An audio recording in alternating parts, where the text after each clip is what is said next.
dreaming of trekking to Everest Base Camp, or maybe exploring the hidden gems beyond the iconic trail? In this video, we're sharing everything we wish we'd known before setting off on this life-changing adventure. From preparing for the altitude and to what to pack, what to expect on the trails, and tips on making the most of your time in Nepal.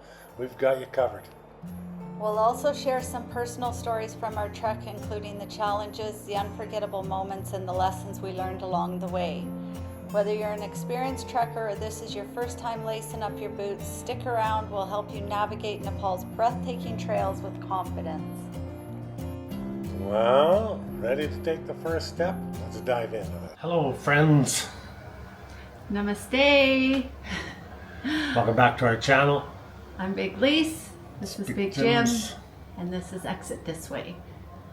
So we wanted to give you some advice on before you come to Nepal and the things you need to know and should have before you, just to make your trip better for Nepal itself and for trekking. I guess any kind of trek, Lisa? Yeah. ABC, Everest Base Camp. Annapurna, yeah. Any of the treks that you're plan on doing before you come to Nepal, I think all of these things would apply.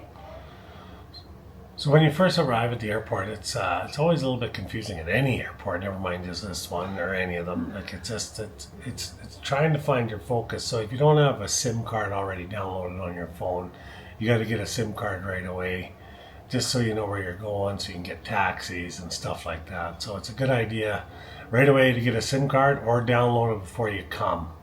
There's lots of apps out there where you can just download it, but it is costly. I think we only paid $8 for our SIM cards each for unlimited for the month.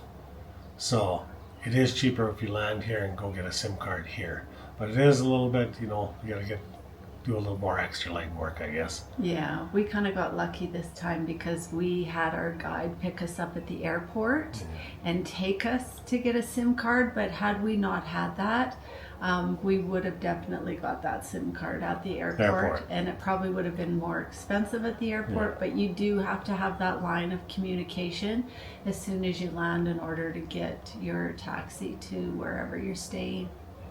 So the other is money. Should you, and this is always a day-old question, should you bring cash and exchange it at the airport? It's always terrible rates at the airport.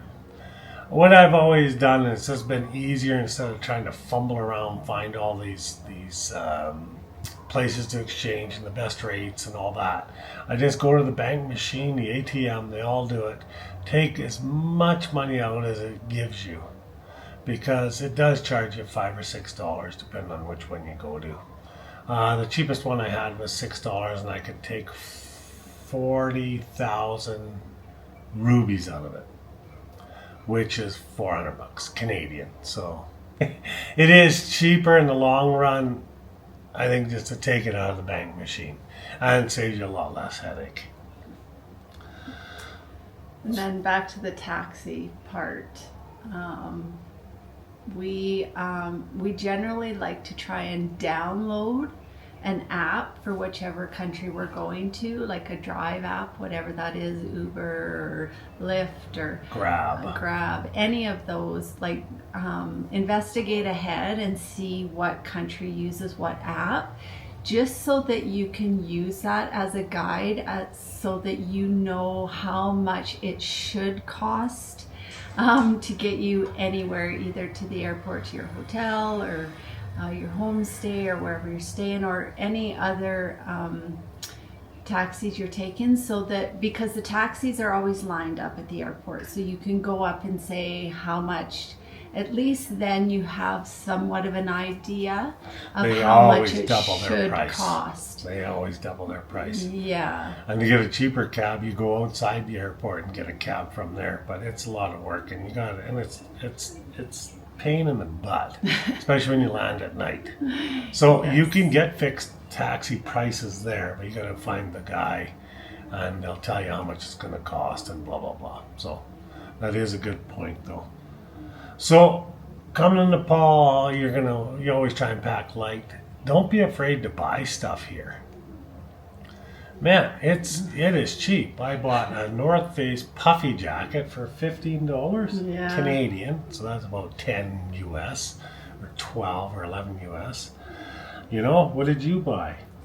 I bought my poles Yeah. here, which was $10. $10 Canadian. Canadian, yeah. Oh, We bought sleeping bags. Sleeping bags for $10 or $15 $15, I each. think they were. And that was a must. I recommend buying a sleeping bag here. You can rent them, but for $15 you might as well buy it. Yeah. And Fantastic that was for like deals. -10, I think. Yeah, -10. Lisa used her sleeping bag pretty much every time. Yeah. I didn't. Some people at tea houses were cold, some weren't. Some had electric blankets, some didn't. Well, we'll get to that in later on in our story. But don't be afraid. Like, just buy your stuff here and take lots of socks. Lots of socks. They're if you buy them in Kathmandu, they're 50 cents to $1. If you buy them on the trek, they're $5 and $6. So Yeah. everything gets Yeah, very expensive as you go on the as you get up higher, because Yeah. everything is brought in, carried in by yaks and donkeys and Sherpas. So water. yeah, Water is a big thing. So water, you pay up to $4 or $5 for a 1 liter bottle of water, which is a lot when you're only paying 50 cents to $1 in Kathmandu. So we ordered pills on Amazon. yes, to drop into the water, purifying tablets is what they were. The issue was we didn't actually try them before we left home. So the first time we tried them, I don't know. I drink a lot of water. I'm a bit of a connoisseur of water. So I don't know. And Jimmy doesn't drink much water at all, to be completely honest. I was fine with it. No, he wasn't. It was horrible tasting, the tablets were. So had we tried that at home and been prepared, I would have brought my purifier. Or did another. Or had some other way. But because we did it, we did end up, and to be safe, on the safe side, we just ended up buying water. Yeah. Expensive. On the way. But there are, like, I noticed in some of the tea houses, they had the wand that you could use to purify the water. I think it was like 7 rupees. Ultraviolet light, yes. And I think it was like 7 rupees to use that wand at different tea houses. But yeah, I definitely figure out how you're going to purify your water before you come, so that you have an idea. Because, like, as Jimmy said, it goes from like $1 here in Kathmandu all the way up to like $5. Especially up in Gorkshap and Olam, it's expensive, very expensive. All your meals up there, they become $10, $12, $14, and you're only paying $1 or $2 at the beginning of the trail. So it does get expensive, which brings us to our next point. We hired a guide. We paid him daily. Not daily every day, but we hired him as a day rate, which was awesome, and we thought we were saving money. When I first contacted the company, it was $1,400 US to $1,500 US, and it ranged from $1,400 to $1,600. You know, for a regular just a EBC trip, and. So that would have been $2,800 for Lisa and I US, and we hired a guy, and he was totally awesome. And one of the reasons I did that is because I wanted a private tour, but I didn't realize is you could still book a private tour and pay in advance.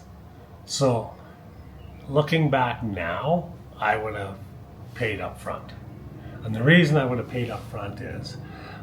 Just so, for instance, ATMs, as you get going and going and going, and then you're carrying a ton of cash, like it's it's not settling. You always got a big wad of cash. Like you got 70,000 rupees on your pocket because you got to pay everything as you go, and it's just.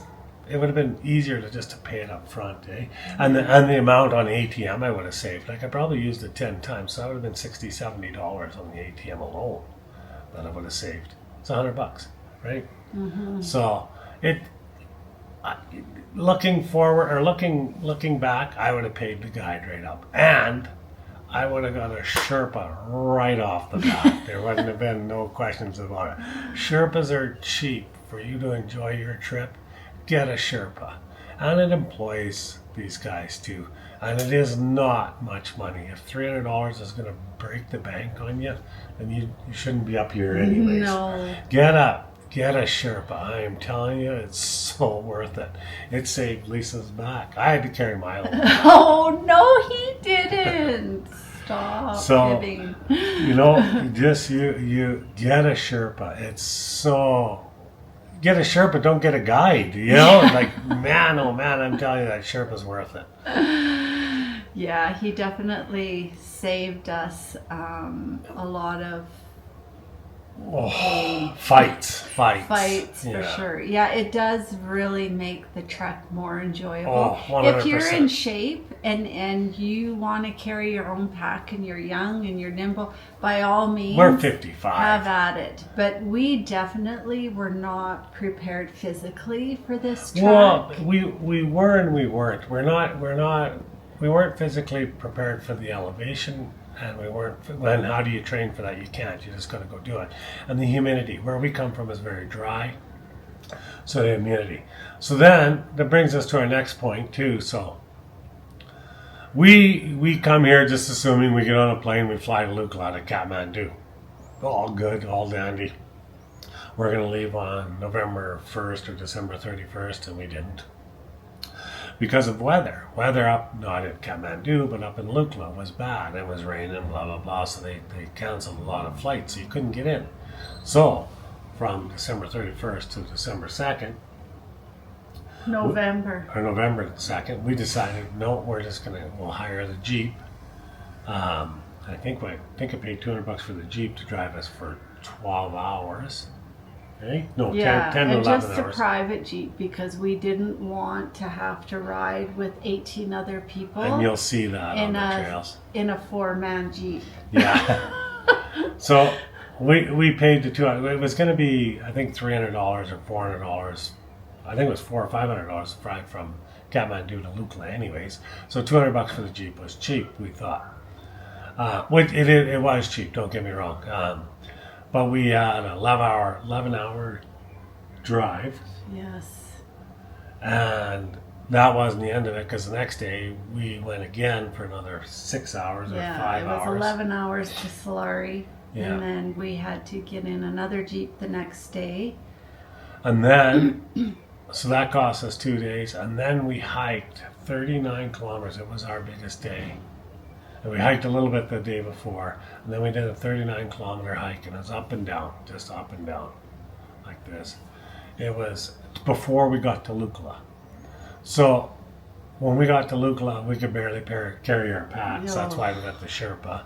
Like we just And it was mud, we wouldn't have finished. And, it was mud. It was terrible. You have to really be prepared for a lot of stairs here. This trail has a ton of stairs. Yeah, the Stairmaster. When you're working out, Stairmaster for 2 hours. Nobody tells you about the stairs, so we are warning you. There are a ton of stairs and on this trek. It gets worse because as you keep going, if you think about it, you're going 5,300, 40, whatever the elevation is at base camp, but you're starting at 2,000. So you're doing nothing but up. But you do up and down, but it's up. It goes up, up, up, up. So by the time you reach Everest Base Camp, you're down to 50% on your oxygen it's like breathing on one lung. Yes. And it's hard. And so a lot of training. Stairmaster for 2 hours for sure. Yeah, because you're doing 5 to 6 kilometers a day. That's what it should be. For me, I did 5 to 6 hours. 5 to 6 hours, sorry, a day.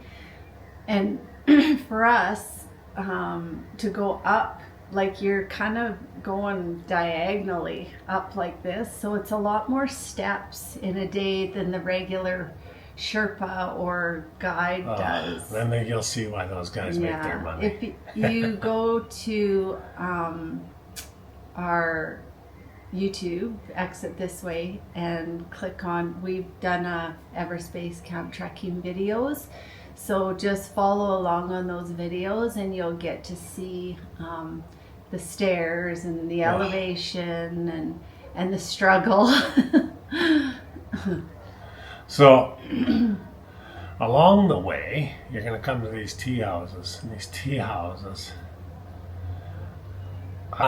make sure that for one, I did anyways. We got cold. We were wet after the first day we first started Lucas, so we wanted a hot shower. Those are a little bit hard to come by, so you got to make sure your guide gets you a hot one with a hot shower. They don't have heat in the tea houses. And the mornings are very, very cold. cold, and the nights are very, very cold, and there's no insulation in the tea houses, and there's a ton of condensation. So we figured it out as we were coming back that we could get electric blankets, and we took advantage of that stuff. Yeah. And it was $10 some places to get electric blankets, but who cares?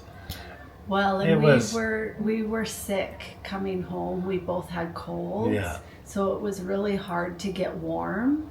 So that was kind of our savior.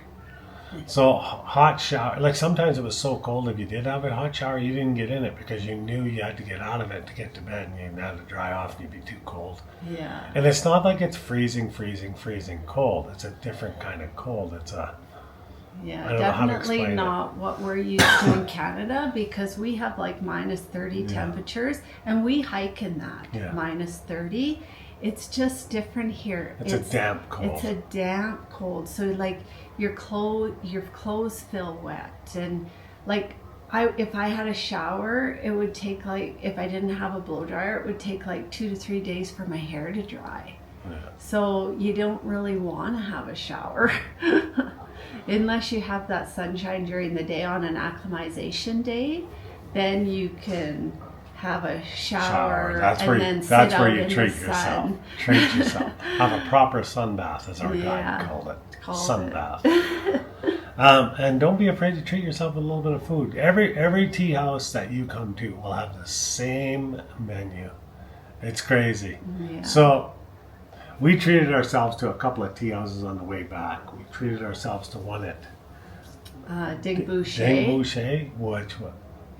we should talk about not Gorshep, the Italian Research Center. Pyramid. The Pyramid. That was on the way there, though. That was $100 US each for us to stay there.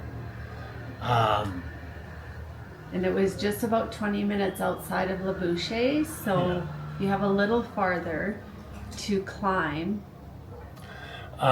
It was nice that we had a heated room, which was what we were paying for. The food was all free. You get a pot for free. The showers, everything was free. You still got an electric blanket. We paid for the total comfort of it all. We were sick, a little bit sicker back then, and you had more of the altitude sickness at that time. But looking back, I don't know if I would have done that. It was expensive. It was, but we stayed in Le Boucher on the way back, and the Pyramid was way nicer. Well, the hotel room that we had in Le Boucher, the tea house that we had, it was nice, we had a double bed in that room with. Yeah. So we used the blanket from the other bed too, and then we got to sleep together that night, which we had body heat.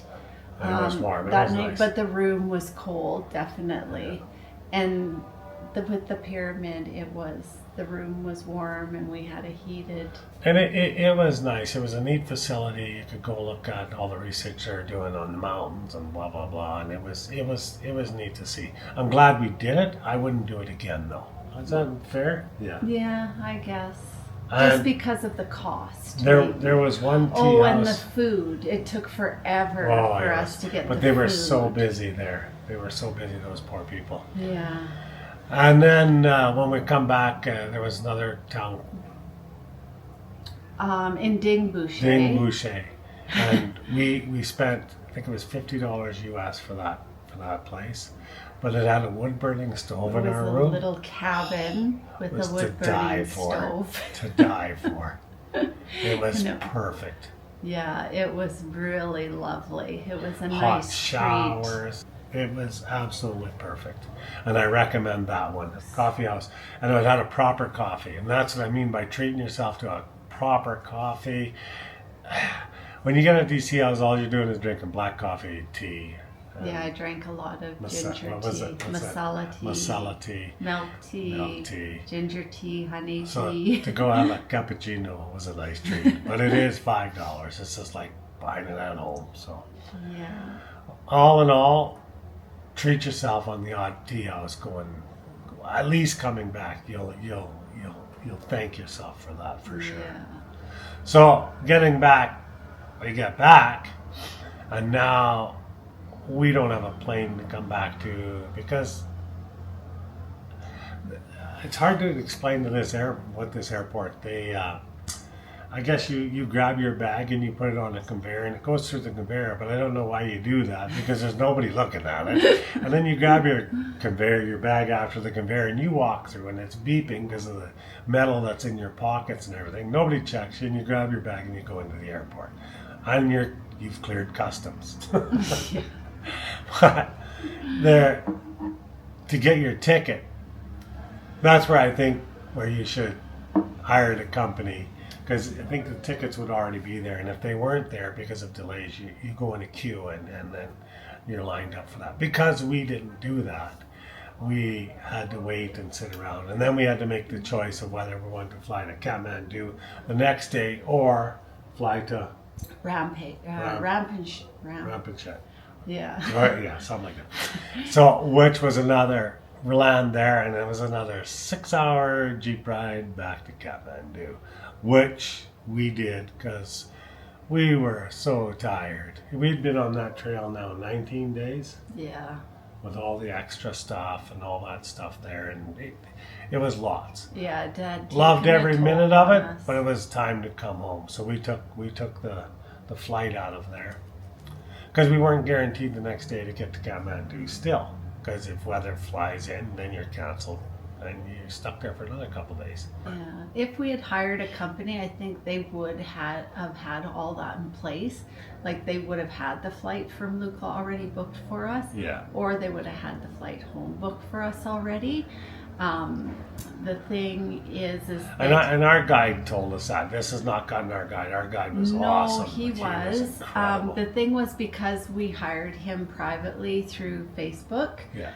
And he had asked us to send money for the flight before. And we didn't know. And we didn't because you just are not sure. We didn't know him yet, but it was, had you hired a company ahead of time, they would have had those flights already booked for you. And then it would have been so much better. But we handcuffed him, if anything. Like I feel bad for him. But, yeah. Whatever. We had the time of our lives. It's just a couple of things that we would do different if we came back again. Yeah. And if we come back to do what do you want that? Well, the Annapurna I would maybe like to do. And I'd like to do the Goikyo Lake, the lake. We were going to do that on the way back, but we were both not feeling well at all. So, and we had a really big day the last day. If you're on your own or you have a guide, make sure you stay after Everest Base Camp. Make sure you stay in Gorkship. Yeah. Stay there, and then you can do the Kalapatar hike. Our guide took us all the way back to La Bouche, because Jimmy had altitude sickness, and he wanted to get him to a lower elevation. Which I was fine though.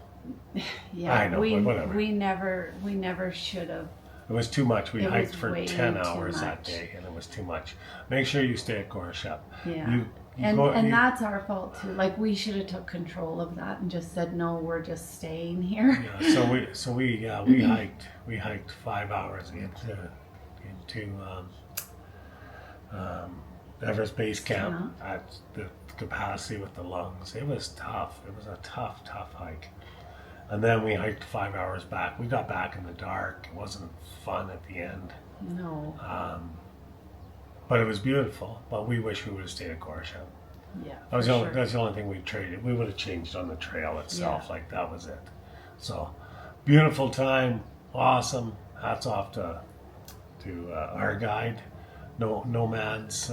Navigating Nepal. Yeah, His name was Nissan. He was fantastic. He was incredible. By the end of the trek, he was like family to us. He was like the son we never had. Yeah. He'd come and seen us at our hotel after it all. Yes, blah blah blah. and gave us a certificate. Oh yeah, we got our certificate. Yeah, which was fantastic. And yeah, he's a beautiful man. Beautiful. Just a young kid, 23 years old. He was so good.